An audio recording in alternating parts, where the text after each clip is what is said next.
noite e a paz do Senhor a todos. Vamos então dar início ao nosso culto de adoração ao Senhor nesta noite. Vamos fazer uma oração e eu convido a todos aí em casa a fecharem connosco os vossos olhos e vamos entregar ao Senhor esta situação que estamos a atravessar e vamos, acima de tudo, também o louvar, o agradecer. Senhor Deus, nesta noite entregamos a nossa vida diante de Ti. Pai, continuamos a colocar no Teu altar, ó Deus, toda esta situação em que estamos a atravessar em todo o mundo.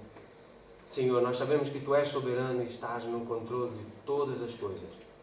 Pai querido, obrigado por tudo que Tu tens feito e que ainda continuarás a fazer, Senhor. Pai, nós queremos em Ti. Sobretudo, seja conosco, dá-nos um tempo abençoado. Senhor, lá em casa, cada família, cada um, Senhor, que está a ouvir, que está, Senhor, com a Tua palavra, Deus, aberta e que vais sentar agora, Senhor, à roda da Tua palavra, Tu possas responder, possas vir, Senhor, com a Tua bênção. No nome de Jesus, Te agradecemos. Amém.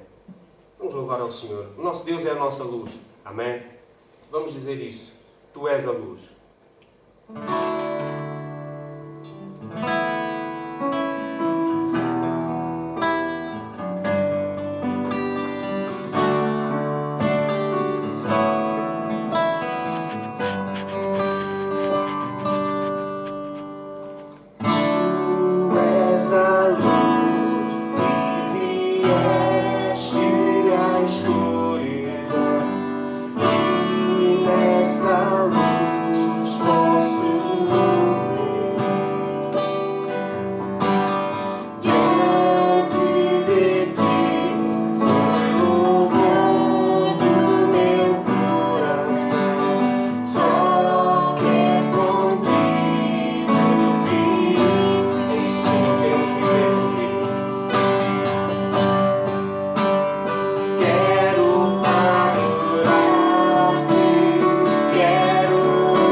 só Tu és digno, só Tu sempre és tão bom pra mim.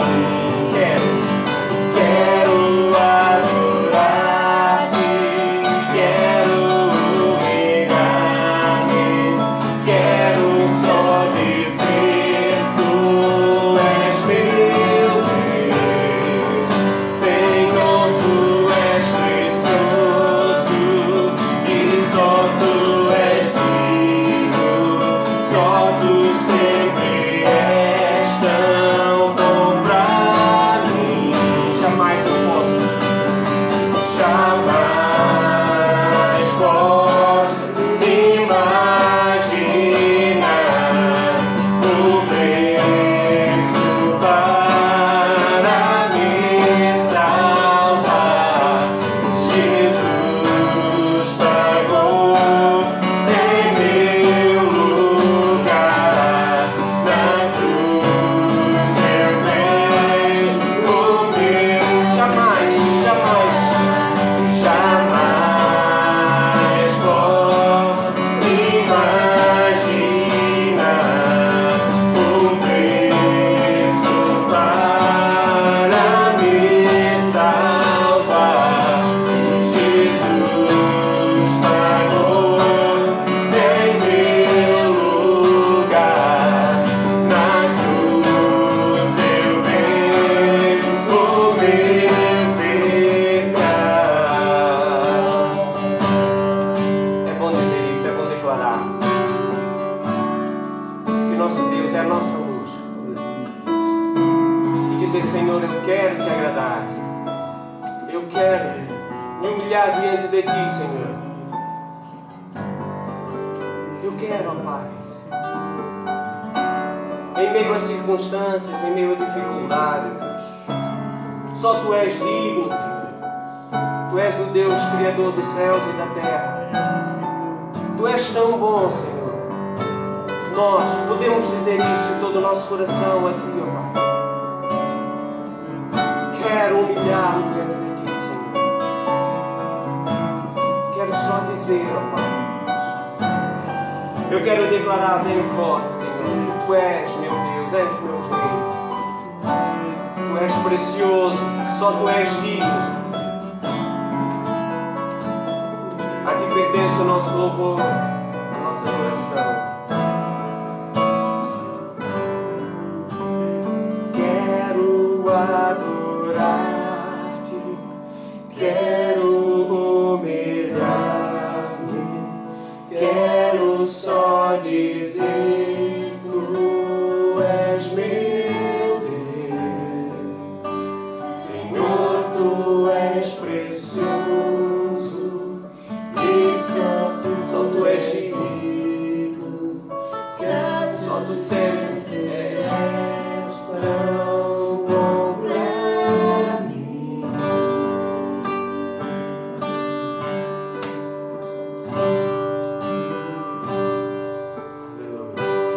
Não há como entregar. Como podemos fazer? Assim como Ele fez por nós, pelo Seu amor, por ter dado a Sua vida. O que podemos nós fazer? Vamos pensar e vamos louvá-lo. Como entregar a minha vida por Ti, Senhor, como Tu fizeste por mim.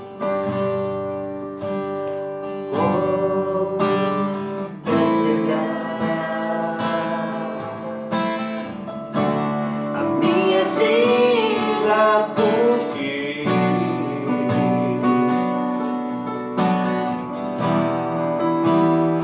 Como Tu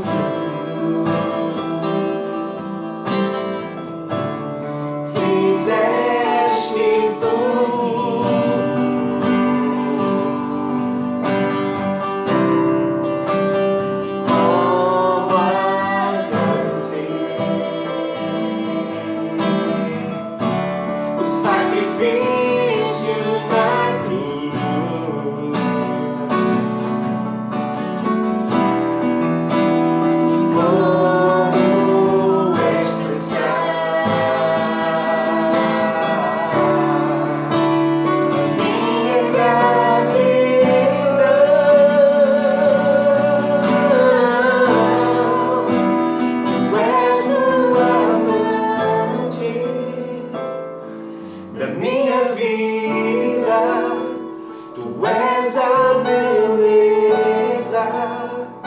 que me conquistou. Tu és minha força na minha fraqueza, e teu é o sangue que escorreu por mim. Como poderei esquecer de ti? Tu és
coração.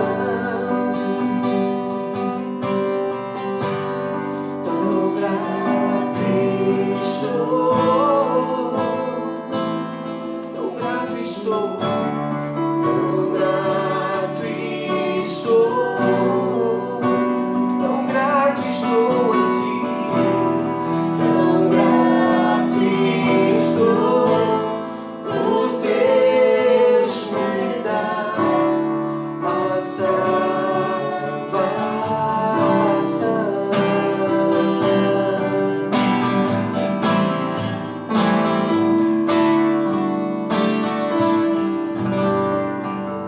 Obrigado, Senhor, pela tua salvação, Pai. Obrigado, Senhor, porque cada dia nós podemos recorrer a Ti, Senhor. Obrigado, Senhor, porque podemos louvar, Senhor, em meio a todas as circunstâncias, Senhor. E o nosso louvor possa subir, ó Deus, até o Teu trono de graça, Senhor. Que possamos estar gratos a Ti, Senhor. Quão grato estou. Obrigado, Senhor.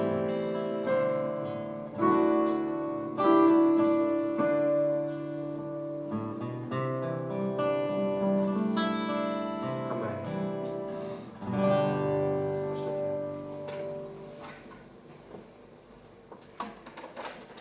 Pastor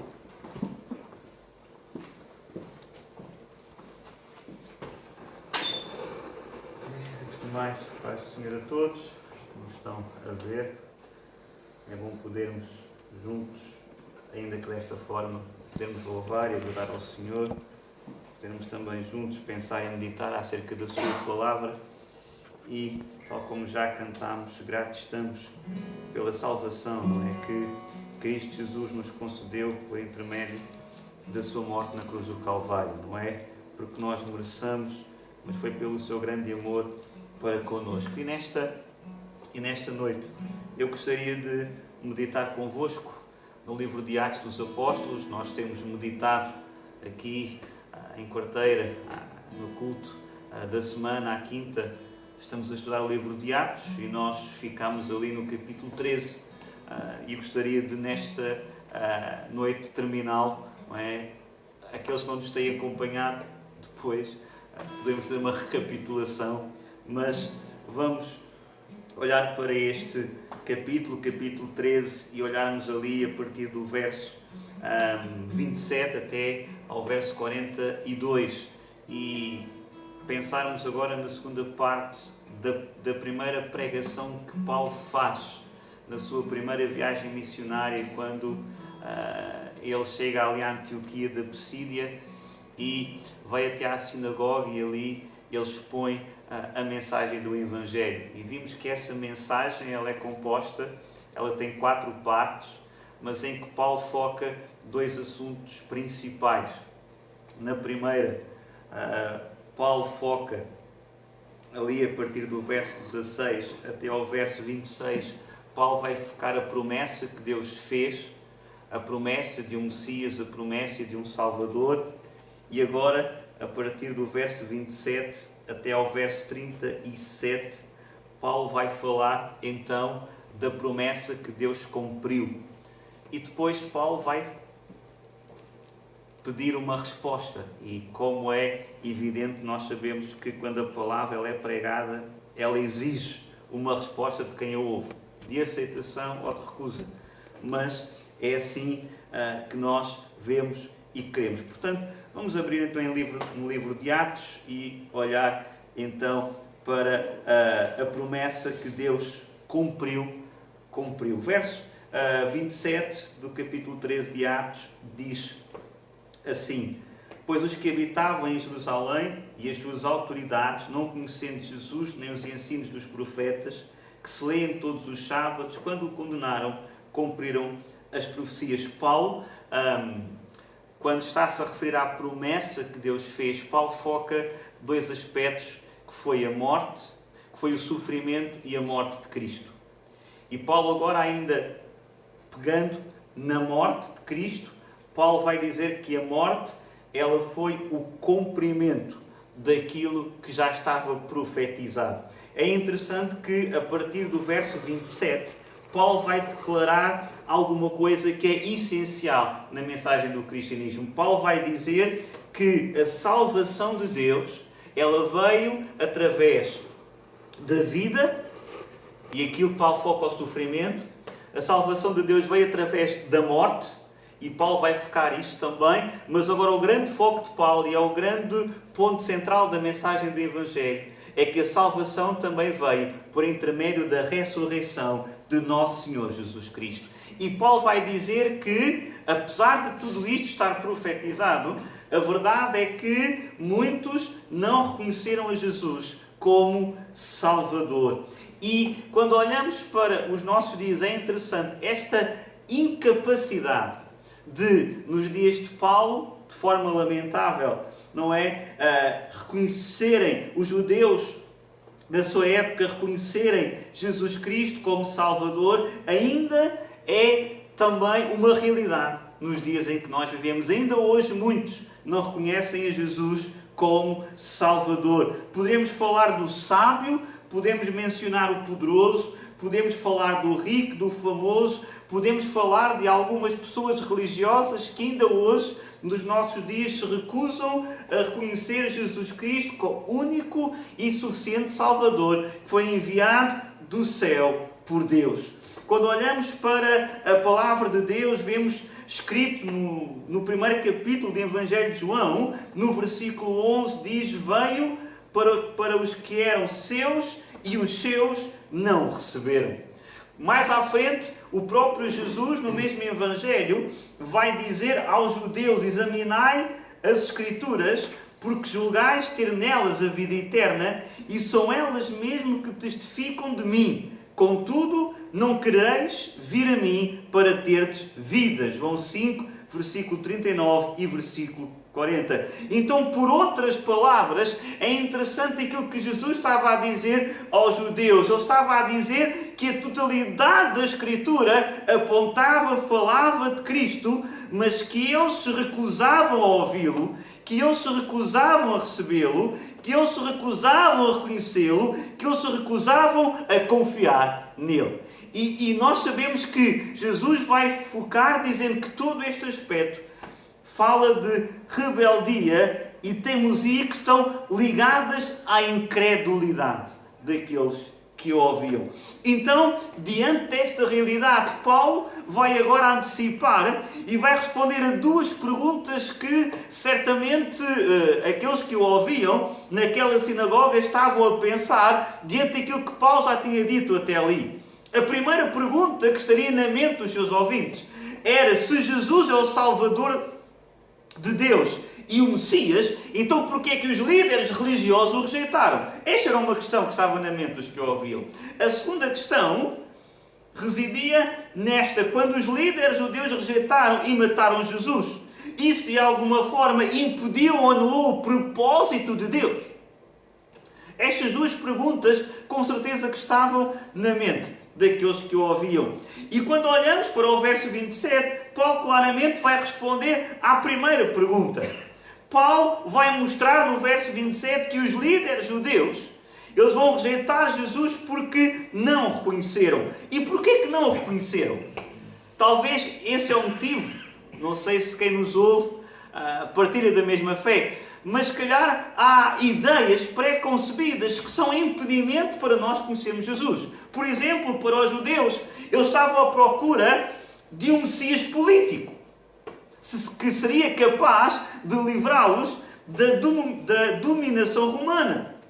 Certamente, para os judeus, o Messias, o Salvador que estava profetizado nas Escrituras, seria um grande soldado, um grande estadista, alguém que seria treinado nas melhores escolas rabínicas, alguém que viria de uma família proeminente, alguém que teria prestígio, alguém que seria influente na sociedade. E quando eles olham para Jesus, quando nós olhamos para Jesus, nós não encontramos em Jesus nenhuma destas características, e por causa disto, porque Jesus não possuía as ideias pré-concebidas que os judeus faziam acerca do Messias, então eles não conseguiram reconhecê-lo.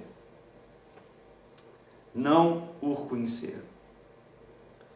E Paulo diz ainda, apontando uma segunda razão na segunda metade do versículo 27, ele vai dizer que as autoridades não o reconheceram não somente por causa das ideias pré-concebidas que tinham acerca do Messias, Mas também, diz a segunda metade, nem os ensinos dos profetas que se leem todos os sábados, quando o condenaram. Vejam, o que é que Paulo estava a dizer aqui? Que uma segunda razão por que não o reconheceram é porque não estavam a ouvir as vozes dos profetas.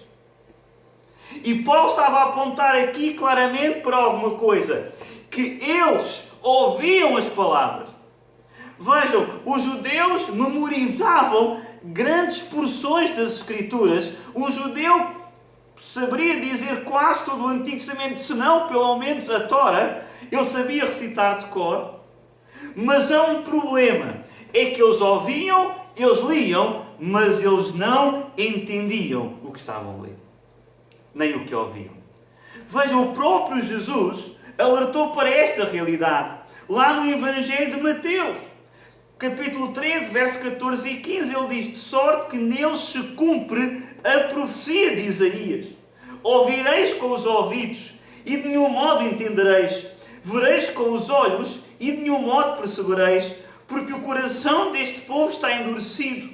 De mau grado ouviram com os ouvidos e fecharam os olhos, para não suceder que vejam com os olhos, ouçam com os ouvidos, entendam com o coração e se convertam e sejam por mim curados. Então vejam que Paulo vai resumir desta forma sucinta a cegueira dos judeus em Jerusalém sobre a Escritura. E talvez também, em alguns casos, hoje, a cegueira de muitos.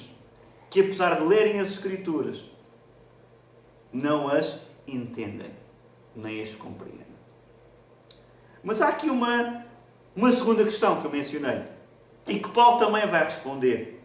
E Paulo mostra que os judeus, ao rejeitarem e a matarem Cristo, não colocaram em causa nem frustraram o plano de Deus. Mas que tudo isso cumpriu exatamente aquilo que estava escrito nas Sagradas Escrituras.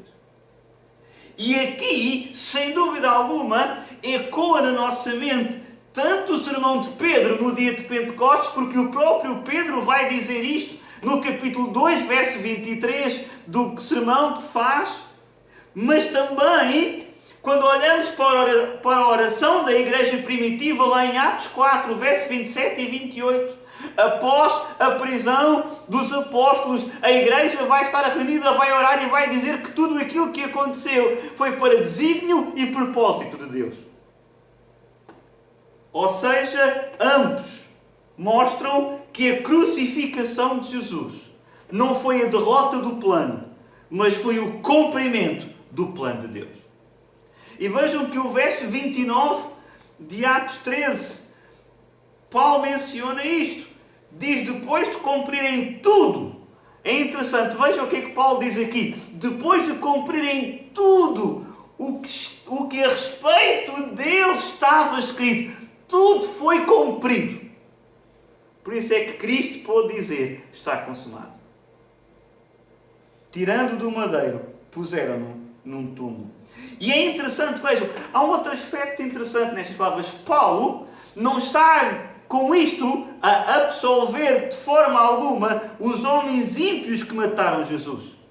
Mas Paulo está a trazer isto para aquele que estavam a ouvir, para exaltar ao nome de Deus, para exaltar ao Senhor. Porque o que Paulo está a dizer é muito prático. Apesar de o homem agir de forma perversa, apesar de tudo isto, Deus é capaz de usar os atos mais perversos dos homens mais perversos para cumprir o seu propósito soberano.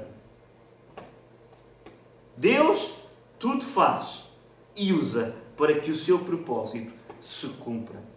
E quando olhamos para os judeus, para os seus líderes religiosos, quando vemos eles a pedirem a Pilatos que Jesus, que nós sabemos que era um homem inocente, porque a Bíblia diz que ele era inocente, que na sua boca não se achou engano, aquele que não tinha pecado, fosse executado. A grande questão que nós podemos e que eles colocavam era porquê? Porquê isto? E a resposta é simples. Eles fizeram isto a um inocente, a quem não tinha pecado, porque foi a vontade de Deus. E como é que nós podemos afirmar isto com tanta certeza? Porque quando Paulo escreve na segunda carta aos Coríntios, capítulo 5, verso 21, Paulo diz: aquele que não conheceu pecado, Ele o fez pecado por nós, para que por meio dele, por meio de Cristo, por meio do seu sacrifício, por meio da obra do Calvário, por meio de Cristo, nós fôssemos feitos justiça de Deus. Então Cristo foi crucificado. Cristo foi morto, não pelo desígnio do homem, mas por desígnio de Deus. De Deus.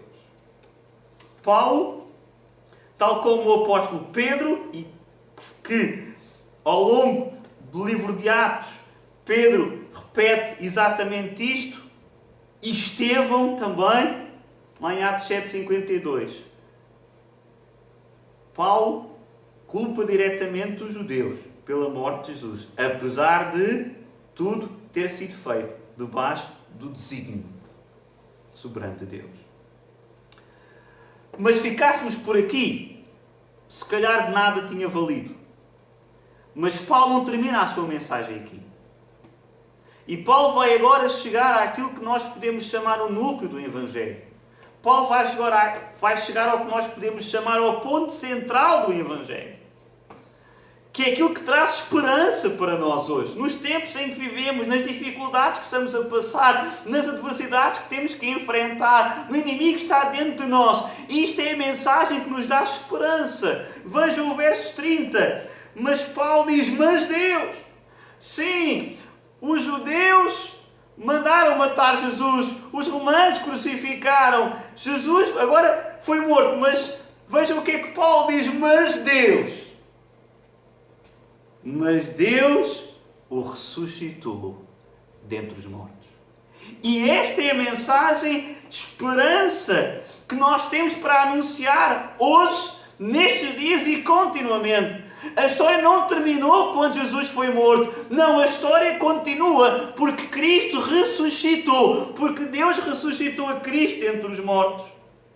Paulo enfatiza agora aqui de forma clara o quê? Que Deus revogou a morte de Jesus. E de que forma é que Deus revogou a morte de Jesus? Ressuscitando Jesus dentre os mortos. Tal como acontece com todo o testemunho apostólico em Atos, vejam, a ressurreição de Jesus, ela é central na mensagem do Evangelho.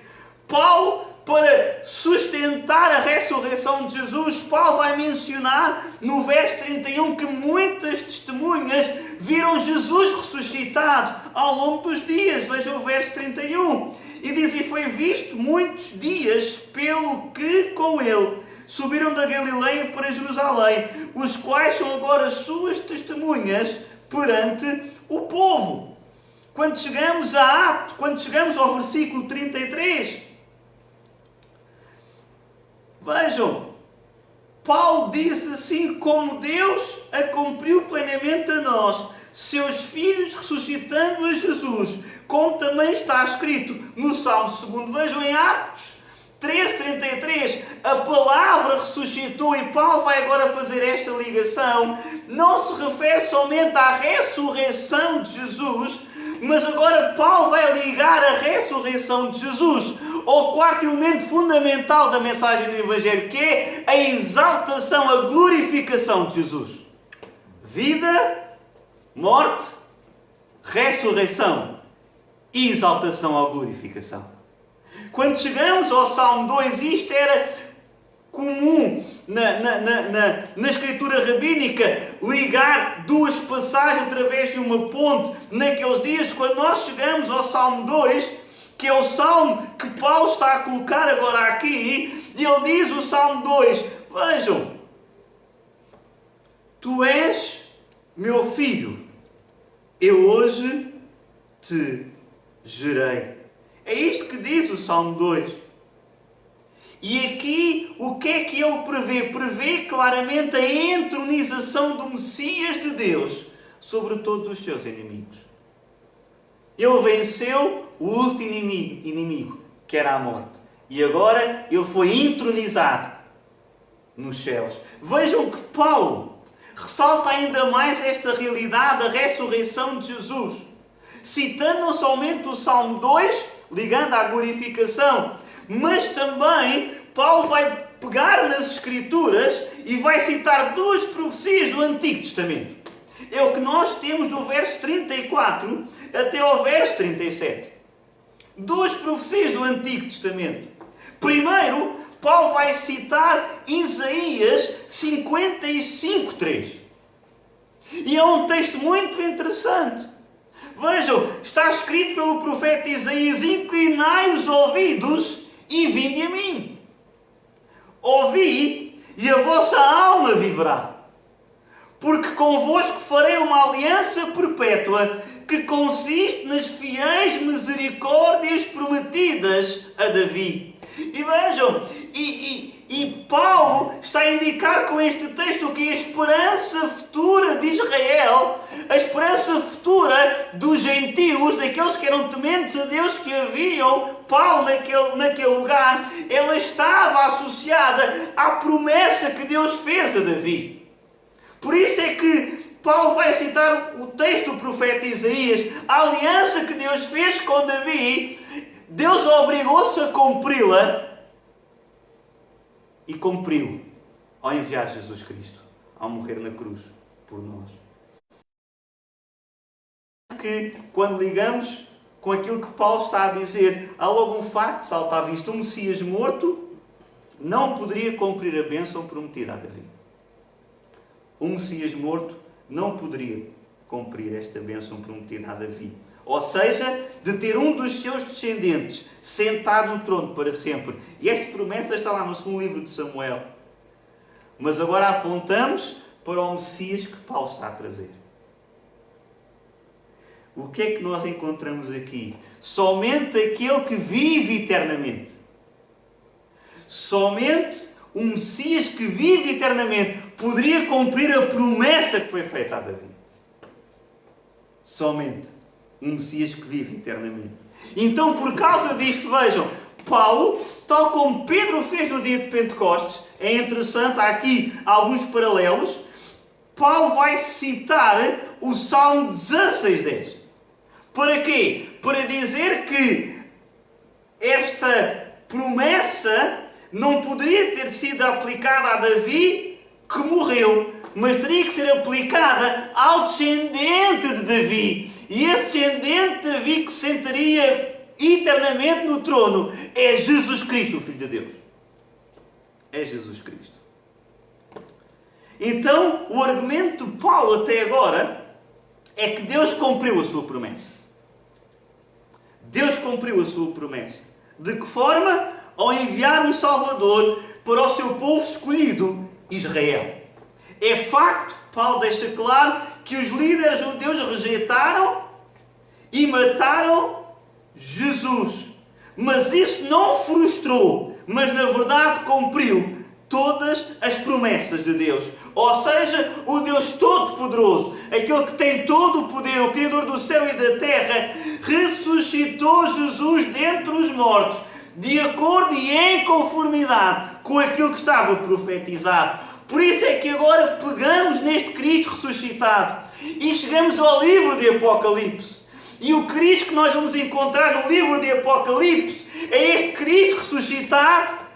Vejam, diz ali no capítulo 1, versículos 17 e 18 de Apocalipse: não temas, eu sou o primeiro e o último e aquele que vive. Estive morto, mas eis que estou vivo pelos séculos dos séculos e tenho as chaves da morte e do inferno. Então o Cristo o Cristo que Paulo pregava, que Paulo anunciava, que Paulo proclamava, é este Cristo que está sentado no trono em Apocalipse. E é este Cristo que nós, como igreja, que nos dias em que vivemos, que nos tempos que estamos a atravessar, é este Cristo que nós continuamos a pregar. Aquele que foi morto, mas que está vivo e que reina eternamente e que um dia voltará.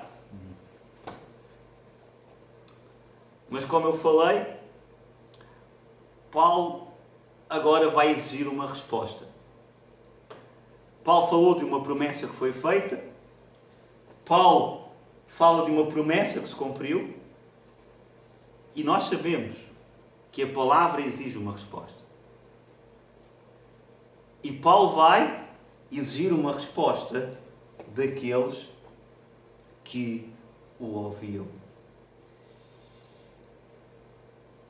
Que vemos no verso 38 até ao verso 41. Recapitulando, novamente Paulo vai se dirigir aos seus ouvintes. E é interessante, vejam, vai se dirigir da mesma forma como começou. Paulo começa tratando aqueles que haviam por irmãos, mas vejam agora, na conclusão da mensagem, Paulo vai voltar novamente a esse tratamento. Paulo vai chamá-los novamente de irmãos. Como para chamar a atenção. E Paulo é interessante, vai proclamar primeiro duas grandes promessas. Os versos 38 e 39 falam de duas grandes promessas que Cristo faz àqueles que crerem. Mas os versos 40 e 41, Paulo termina com uma advertência também. E se nós temos promessas, com certeza que também teremos solene advertência que Paulo faz aqui. Paulo vai buscar o livro do profeta Abacuque para fazer a advertência. E a grande questão que Paulo vai colocar agora ao seu auditório, e que eu também coloco a quem nos ouve: vamos acreditar em Jesus e sermos salvos? Ou vamos zombar das promessas de Deus e sermos julgados? Esta é a grande questão que Paulo vai colocar agora. Colocou naqueles dias e coloca também a nós hoje. Que promessas então são essas que Paulo deixa no verso 38 e 39? Duas promessas muito simples. A primeira é que Deus oferece perdão dos pecados. Esta é a primeira grande promessa que Paulo fala aqui. Temos um Deus que oferece de graça o perdão dos nossos pecados. E a segunda grande promessa que Deus faz aqui, que Paulo menciona, é que Deus justifica a todo aquele que crê em Jesus. Versos 38 e 39, o que é que nos diz? Tomai, pois, irmãos, conhecimento de que se vos anuncia a remissão de pecados por intermédio deste, e deste é de Jesus. E por meio dele, todo o que crê é justificado de todas as coisas das quais vós não pudestes ser justificados pela lei de Moisés. Então o que é que Paulo está a mencionar aqui? Vejam que ambas as promessas, Paulo vai usar uma expressão que é por meio dele. Significa que ambas estão ligadas unicamente a Cristo. É por meio de Cristo que nós alcançamos essas promessas. Porquê é que Paulo vai salientar primeiro a promessa do perdão dos nossos pecados, da remissão dos nossos pecados? Porque a audiência de Paulo, como é que ela procurava ganhar a salvação? Como é que os religiosos procuram hoje ganhar uma salvação? Procurar segurança. Nós não acreditamos que haja vida após a morte. Mas ainda assim estamos tão inseguros que procuramos fazer sempre alguma coisa que nos traga alguma segurança. E o auditório que estava diante de Paulo era um auditório que tentava ganhar a aceitação de Deus, o favor de Deus. Através do quê? Através da manutenção da lei de Moisés. Mas o que é que Paulo vai dizer? E Paulo vai afirmar isto corajosamente e vai desenvolver esta ideia nas epístolas que escreve à igreja na Galácia e à igreja também em Roma. Paulo vai dizer e deixar claro que a aprovação de Deus nunca pode acontecer por meio da lei. a aprovação de Deus, a salvação de Deus, ela não vem das obras, ela não vem daquilo que nós fazemos, mas ela vem pela graça de Deus. Por isso é que Paulo, quando escreve aos Efésios, diz que a salvação é pela graça. Ela não vem de nós, mas ela é pela graça. Graça de Deus.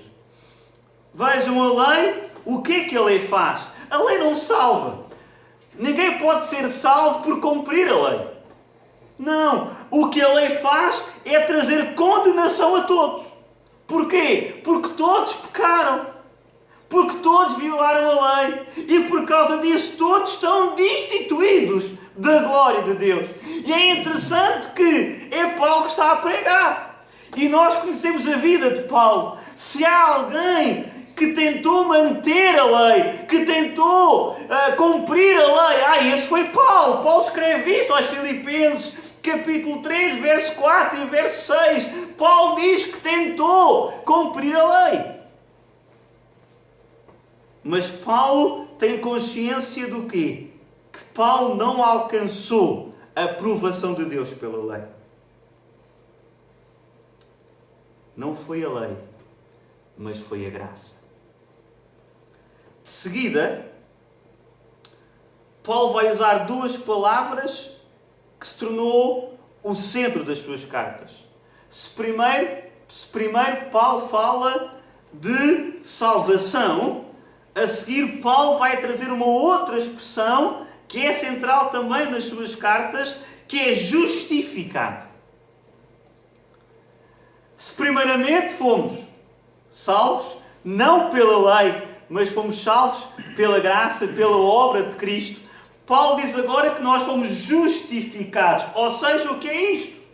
Refere-se a Deus a declarar-nos justos diante dele, não através dos nossos méritos, porque se não somos salvos pelas obras, se não somos salvos pela lei, também não é pelos nossos méritos que nós seremos justificados, mas somos justificados pelos méritos de Jesus Cristo, pela obra que Ele consumou na cruz do Calvário. Ou seja, porque Cristo morreu por nós, quando nós estamos diante dele, diante de Deus, é como se nós nunca tivéssemos pecado, porque a justiça de Cristo, ela foi imputada em nós através da fé na sua obra. Como é que nós vemos isto? Na expressão que Paulo coloca aqui no verso 39. Paulo diz, e usa a expressão, vejam, todo aquele que crê. Vejam, ele diz, e por meio dele, todo o que crê. Então significa que é pela fé na obra de Cristo que nós somos justificados. Nós somos justificados. Ou seja, o que Paulo diz, todo aquele que crê, esse é justificado. E Paulo estava a falar para uma audiência que tinha judeus, mas também tinha gentios, homens tementes a Deus, prosélitos, homens que até estavam ali, mas tinham feito ainda um compromisso, e Paulo está a dizer, olha, todo aquele que crê é justificado, quer seja judeu, quer seja gentio. Paulo está a dizer, toda a humanidade pode ser justificada pela fé em Cristo Jesus. Não importa quem sejam, não importa quem tu és, não importa de onde vieram, não importa de onde tu vens, todos aqueles que crerem em Cristo Jesus e na obra do Calvário, esses receberão vida eterna. E esta é a mensagem maravilhosa que proclama a da cruz do Calvário. E esta é a mensagem maravilhosa que ainda como igreja nós temos para anunciar. Que todo aquele que nele crer, esse tem a vida eterna. É interessante quem é que Deus escolhe para proclamar esta maravilhosa verdade. Deus vai escolher um apóstolo, não é? Paulo, para proclamá-la. A verdade que Deus justifica os gentios, tal como justifica também os judeus, e faz tudo isto pela graça. Pela graça.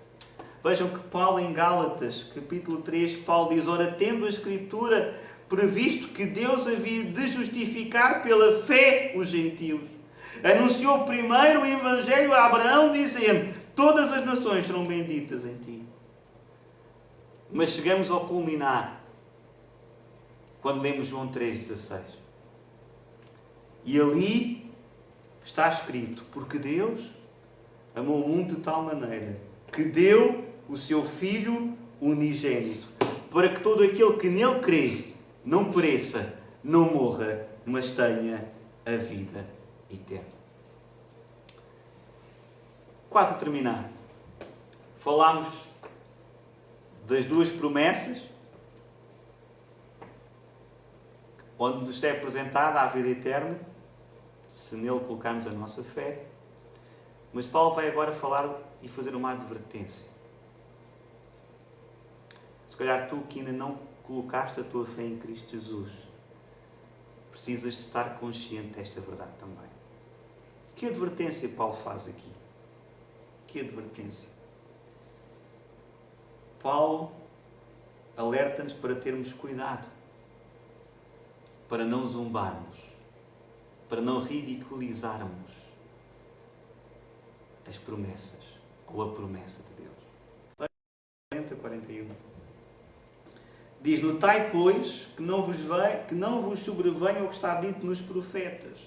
Vede, ó desprezadores, maravilhai-vos e desvanecei, porque eu realizo em vossos dias obra tal que não crereis, se alguém vô-la contar.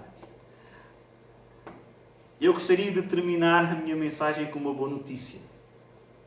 Até estamos a precisar, não é? Estamos em casa, os que podem, não é? Os que têm que ficar. Uma boa notícia é sempre agradável de ouvir. Mas Paulo terminou com uma má notícia. E eu também tenho que terminar com uma má notícia. Vejam como é que Paulo termina a pregação. O profeta Abacuque. O profeta Abacuque. E em Abacuque 1,5 está escrito assim: vede entre as nações, olhai, maravilhai-vos e desvanecei. Porque realizo em vossos dias obra tal que vós não crereis quando vos for contado. O texto de Abacuque, primeiro, temos que enquadrá-lo aqui. O texto de Abacuque diz respeito à queda de Jerusalém. E é interessante que ela foi uma expressão do julgamento de Deus sobre Israel. Pode e acontece, quando tomamos este versículo de forma isolada, parece-nos a nós aqui, ao lê-lo, que o Senhor vai mandar um despertar espiritual poderoso em Judá. Parece-nos a nós que o Senhor vai trazer um avivamento capaz de livrar a nação de idolatria. Que o Senhor vai trazer um avivamento que vai conduzi-los de volta ao Senhor. Mas este versículo não fala de avivamento. Não fala de avivamento. Era bom. Mas ele não fala de avivamento. Sim, diz o texto que o Senhor vai enviar algo naqueles dias. Mas o Senhor não vai enviar um avivamento. Versículo 6 de Abacuque. O que é que o Senhor envia? Pois eis que suscita os caldeus, nação amarga e impetuosa, que marcham pela largura da terra, para apoderar-se de moradas que não são suas. Interessante, enquanto tivéssemos tempo para irmos para o livro de Abacuque, mas enquanto Abacuque estava ocupado a gritar até quando, é a grande pergunta do profeta Abacuque: até quando, Senhor, tu permites isto? Até quando, Senhor, tu deixas que isto aconteça? Até quando? Até quando?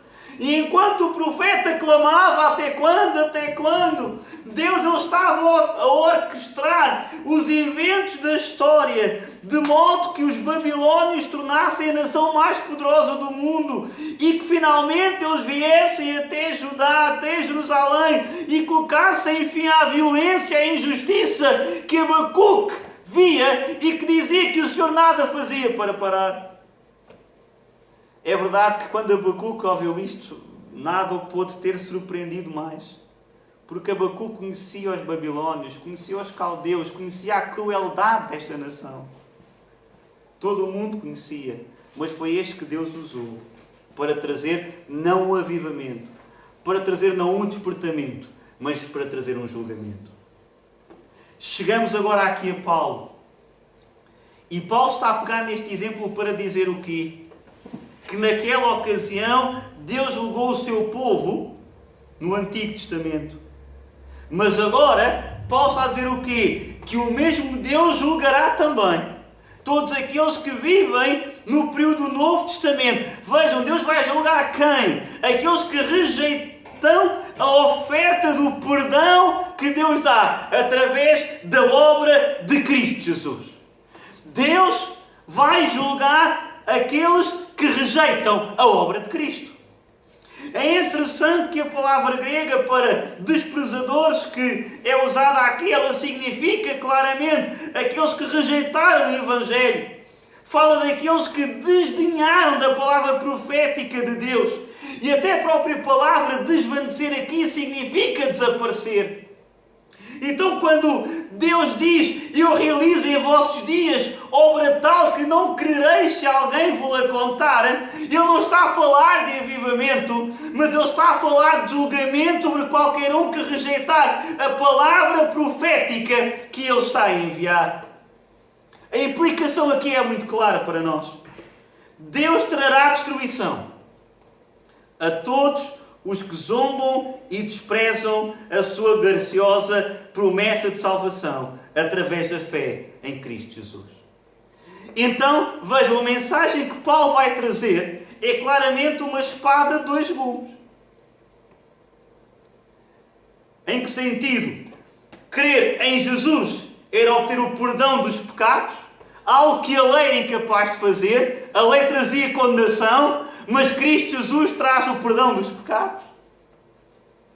Mas rejeitar Jesus, e aqui é a espada dos gumes, mas rejeitar Jesus era convidar e experimentar o julgamento divino. Então o que é que Paulo está a dizer aos seus ouvintes? O que é que Paulo está a dizer a nós também, nesta noite? Não tratemos o Senhor Jesus com desprezo. Porquê? Porque Deus vai lidar com todos os escarnecedores.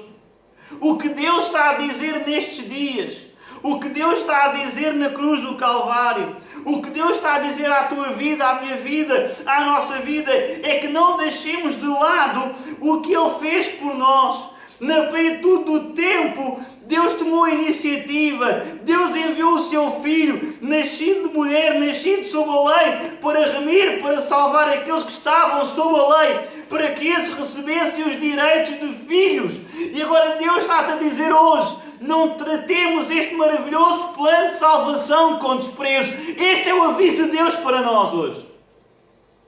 Não rejeitemos, não desprezemos.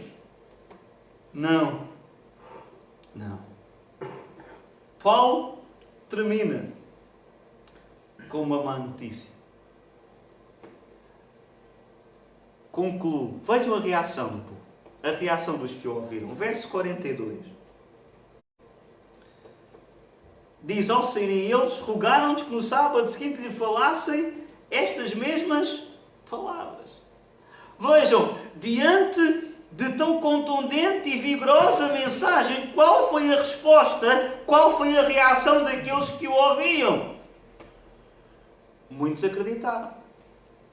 E aquilo que é nosso desejo nesta noite é que aqueles que ainda não abraçaram a fé possam também acreditar nesta mesma palavra. Vejam que a mensagem de Paulo foi tão impactante que ela gerou imediatamente dois efeitos. E pode também gerar hoje os mesmos efeitos. O primeiro é que os líderes da sinagoga pediram com insistência que eles voltassem no sábado seguinte. Vejam, volta no próximo sábado, queremos ouvir mais acerca disso. Mas quando chegamos ao verso 43, o que é que acontece? A segunda reação. Diz, despedida à sinagoga, muitos dos judeus e dos prosélitos piedosos seguiram Paulo e Barnabé, e estes, falando-lhes, os persuadiram a perseverar na graça de Deus. Vejam qual é o segundo efeito. É que muitos judeus, muitos prosélitos piedosos, seguiram Paulo e Barnabé, e ali eles foram persuadidos pelos mesmos a perseverar, a permanecer na graça de Deus. Por isso é que eu disse que há uma resposta para isto. Como sempre, em todas as circunstâncias, nós temos duas respostas. Há sempre duas respostas. Há a resposta da fé e há a resposta da incredulidade. O Evangelho, ele tem sempre este duplo efeito sobre aqueles que o ouvem, sobre o povo que o ouve. Em alguns, quebrantamento. Em outros, ele vai endurecer os corações. A grande questão é, ou estamos com Cristo, ou estamos contra Cristo. Estamos contra Ele.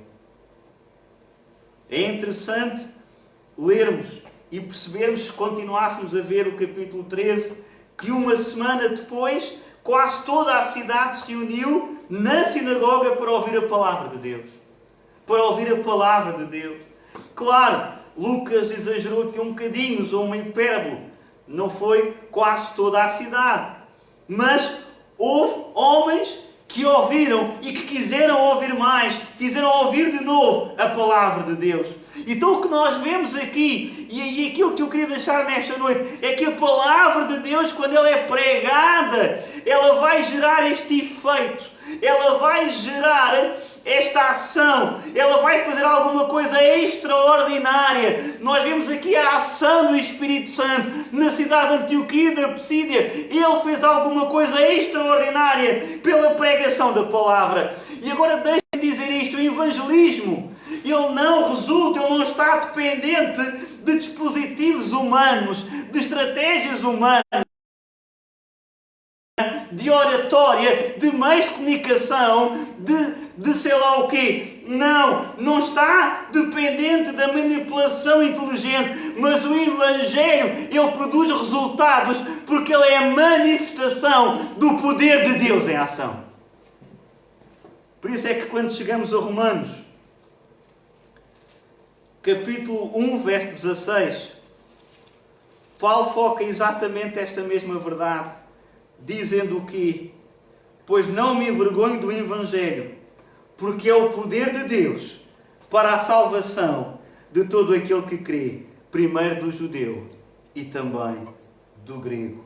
Quando olhamos para a forma como Paulo e Barnabé chegaram ali, percebemos que não foi de forma alguma a estratégia de Paulo e Barnabé a funcionar, mas foi o Espírito Santo que os conduziu ali. E a seara houve por ação do Espírito Santo. Que nós possamos ser conduzidos pelo Espírito Santo. Acreditamos que ainda é tempo para colher, ainda é tempo para irmos para a seara. Então, não criemos estratégia humana, mas possamos, como igreja, estar dependentes do Espírito Santo e ser conduzidos àqueles que estão prontos para ouvir a mensagem do Evangelho. Concluindo, com 3 notas muito simples.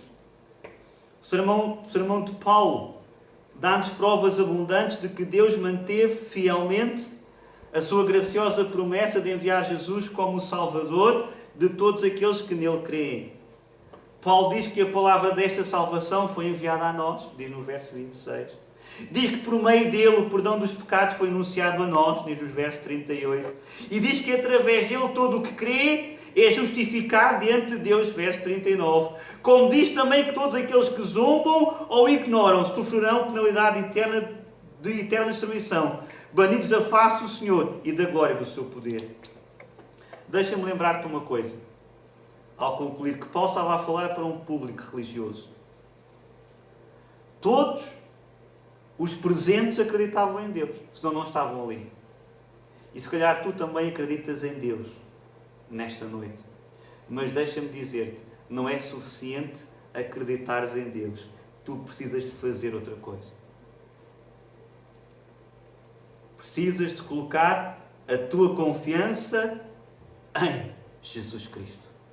Precisas de colocar a tua fé em Jesus Cristo. Para quê? Para que as palavras de advertência não possam cair sobre ti. Sobre ti. Vejam, a mensagem que Paulo trouxe não foi uma mensagem sobre política. Não foi uma mensagem sobre o mal do Império Romano. Mas a primeira mensagem de Paulo, que nós encontramos registada por Lucas, foi sobre o pecado. Foi sobre o pecado.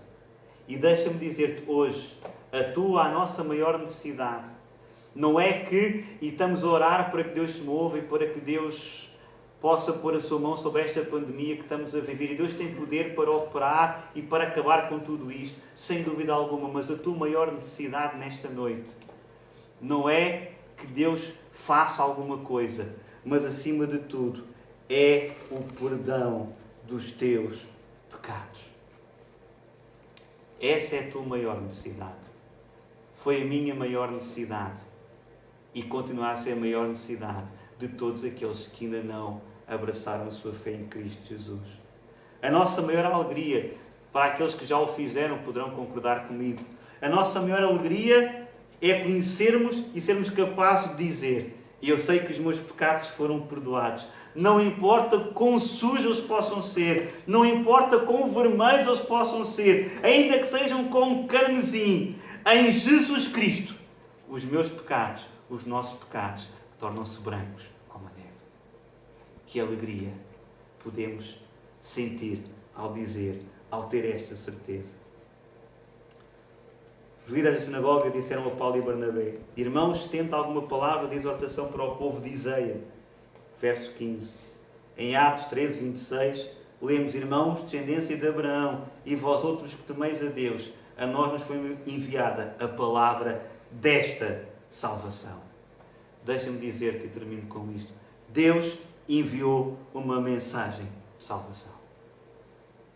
Ainda hoje, esta mensagem continua a ser anunciada.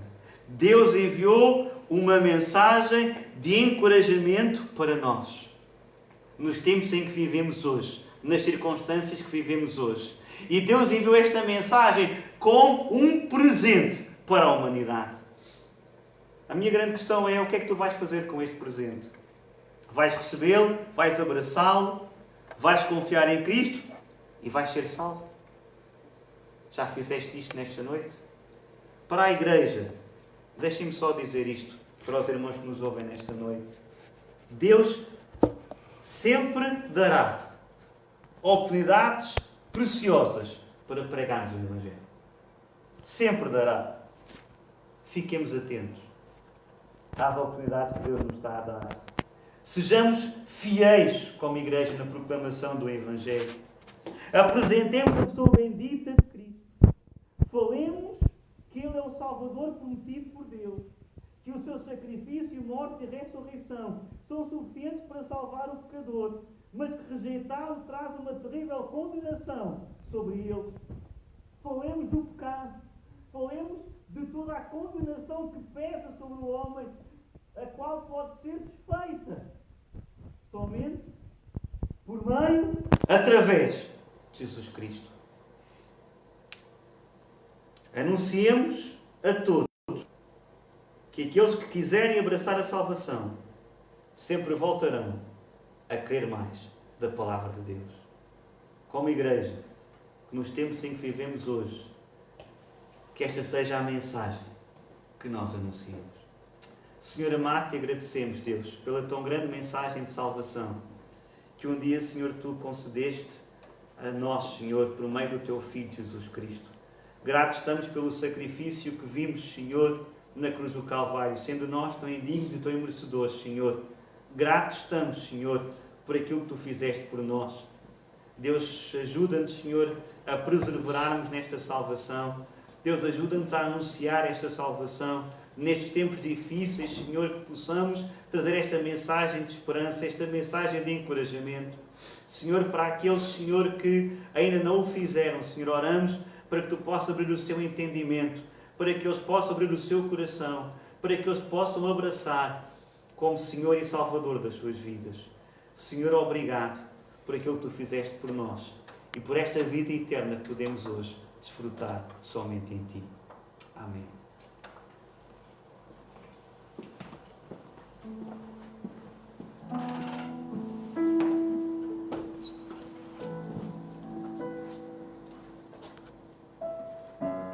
dizermos ainda: grande é o nosso Deus.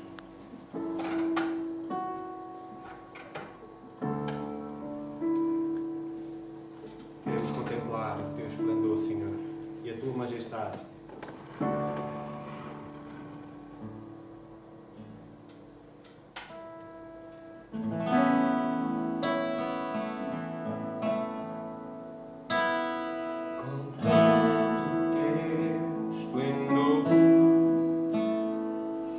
A tua majestade, toda a terra se alegra, toda a terra se alegra.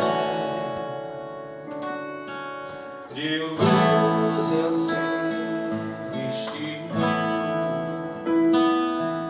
a escuridão fugiu, tudo teme a sua voz, tudo teme a sua voz. Grande é nosso Deus, canta, grande é nosso Deus, e o mundo saberá.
nosso Deus, canta grande é nosso Deus, e o mundo saberá, grande é nosso Deus.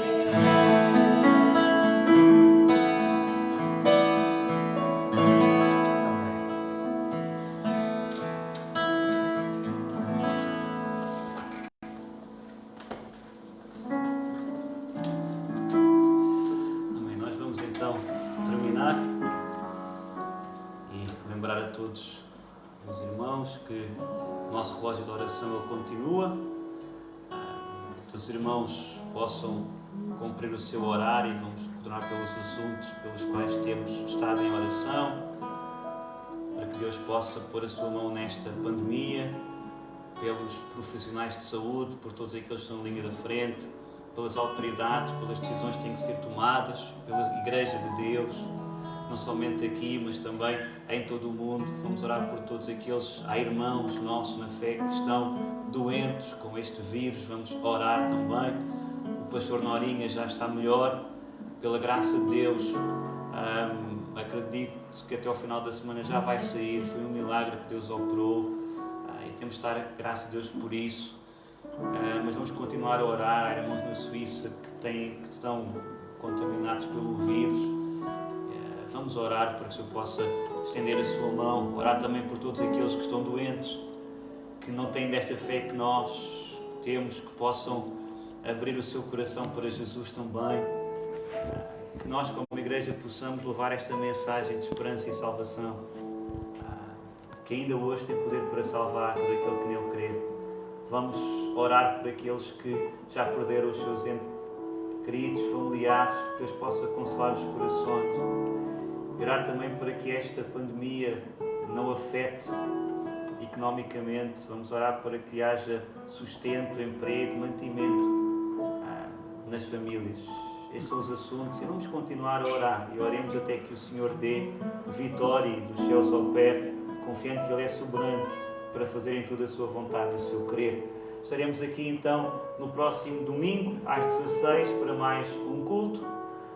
Desta forma, terá que ser assim por enquanto. Não esquecendo a escola dominical, às 11 horas. Quem ainda quiser participar, basta enviar o seu número e por WhatsApp, Messenger, faremos uma videochamada. Os nossos jovens terão a sua classe ao meio-dia. Mas nestes tempos em que estamos fisicamente separados, irmãos, que possamos permanecer juntos em oração, juntos na palavra, e que seja um tempo também em que possamos buscar mais de Deus, provar mais de Deus, bebermos mais de Deus. Deus ricamente abençoe a todos e continuemos firmes, juntos e caminhando, anunciando dentro daquilo que podemos fazer esta mensagem que um dia também nós ouvimos e a qual nós abraçamos. Deus ricamente abençoe a todos. Amém.